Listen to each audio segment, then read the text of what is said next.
बहुत साल पहले एलकाना नाम के एक व्यक्ति की दो पत्नियां थीं, हन्ना और पेनीना।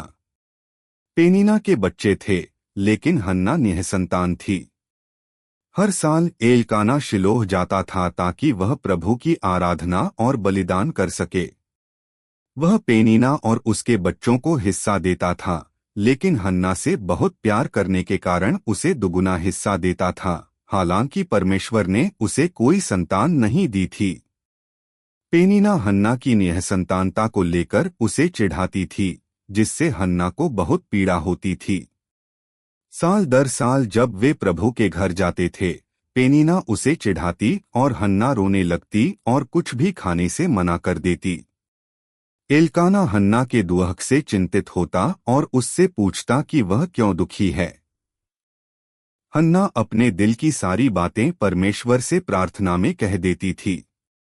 संतान की तीव्र इच्छा और पीड़ा से भरी, उसने वचन दिया कि अगर परमेश्वर उसे एक पुत्र देंगे तो वह उसे जीवन भर के लिए प्रभु को समर्पित कर देगी।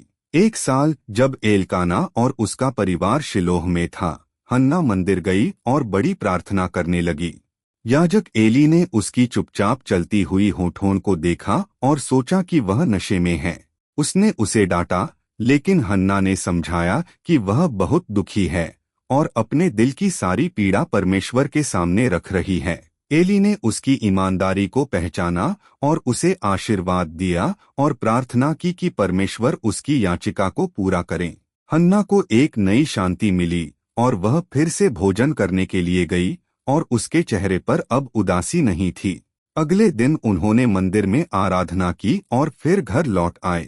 कुछ समय बाद हन्ना गर्भवती हुई और एक पुत्र को जन्म दिया।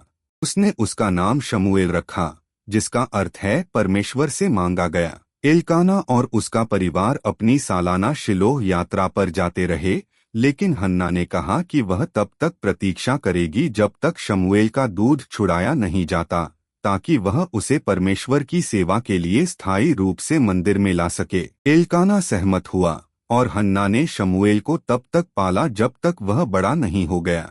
फिर हन्ना शमूएल को शिलोह के मंदिर में ले गई और उसके साथ एक बलिदान भी चढ़ाया। उसने एली को अपनी प्रार्थना और उसके पूरे होने की याद दिलाई। वचन के अनुसार उसने शमूएल को प्रभु की सेवा के लिए समर्पित कर दिया।